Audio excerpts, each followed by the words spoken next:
Diliput dari Kompas.com, Suryadi warga Kabupaten Deli Serdang, Sumatera Utara tersesat di hutan Pacet, Mojokerto saat mengendarai mobil mengikuti Google Maps. Kejadian ini dialami oleh Suryadi pada Kamis 12 November 2020. Suryadi melakukan perjalanan dari Malang ke tempat tinggalnya di Surabaya. Dia berangkat dari Malang sekitar jam setengah 7 malam.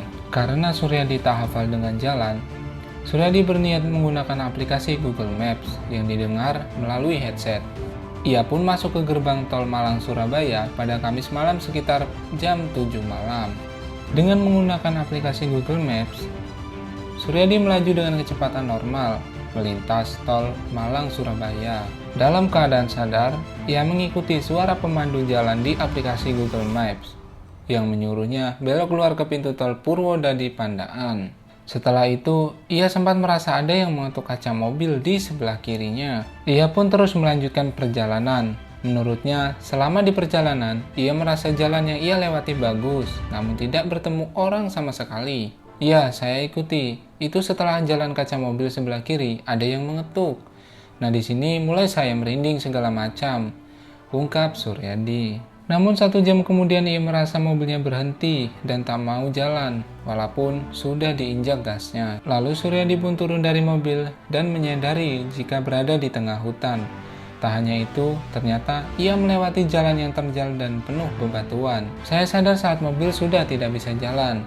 Kemudian saya turun dan saya pun terkejut, karena saya melihat sekelilingnya adalah semuanya hutan dan tidak ada rumah sama sekali, ungkap Suryadi. Menurutnya, selama perjalanan ia melewati jalan dengan kondisi bagus, bahkan ia melaju dengan kecepatan normal antara 80 km hingga 100 km per jamnya.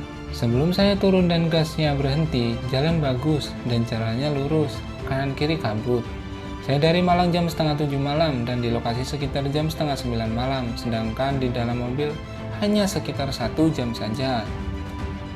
Jaka, seorang relawan yang membantu proses evakuasi mobil, mengatakan setelah menghentikan kendaraannya, Suryadi berdiam diri di dalam mobil. Suryadi terlihat berupaya menghubungi orang dekatnya, namun tidak direspon. Pihak kepolisian Polsek Pacet bersama warga setempat dan relawan menuju ke lokasi kejadian mobil yang terjebak sekitar pukul 9 malam. Mobil dievakuasi dengan didorong bersama puluhan warga dan bantuan mobil dari warga sekitar. Menurut warga sekitar, Suryadi tidak merasakan kejanggalan saat melewati kondisi jalan yang ekstrim itu. Pengakuannya, pengemudi mobil melaju kecepatan 80 hingga 100 km per jamnya dan baik-baik saja. Hanya memang dia bilang ada kabut yang kanan kirinya selalu menyelimutinya sepanjang perjalanan. Wah, serem juga ya guys pengalaman yang seperti ini. Khususnya untuk di Indonesia sendiri sudah beberapa kali terjadi dengan kasus yang sama, hanya berbeda di lokasi. Oke guys, kasus-kasus seperti ini tergantung dari cara kita memandangnya. Ada yang percaya bahwa mereka ini disesatkan oleh makhluk gaib, ada juga yang percaya bahwa ini hanyalah faktor ngantuk saja. Oke, lanjut guys, ini kemudian ada juga kisah yang orang tersesat di hutan, kita simak. Pak Sukur yang berusia 70 tahun, warga Koto Iman, Kecamatan Danau Kerinci, selama 7 hari tersesat di hutan.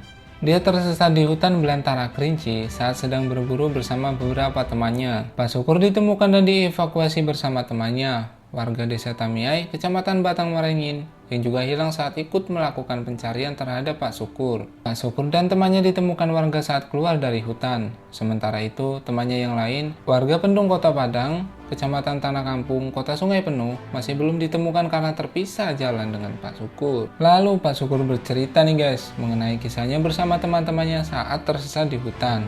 Saat itu setelah lelah mencari jalan keluar, ia dan temannya beristirahat di bawah pohon yang rindang sambil berbincang-bincang. Saat itu Pak Sukur juga sempat memarahi temannya yang tidak diperbolehkan pergi sendiri, namun tidak diindahkan.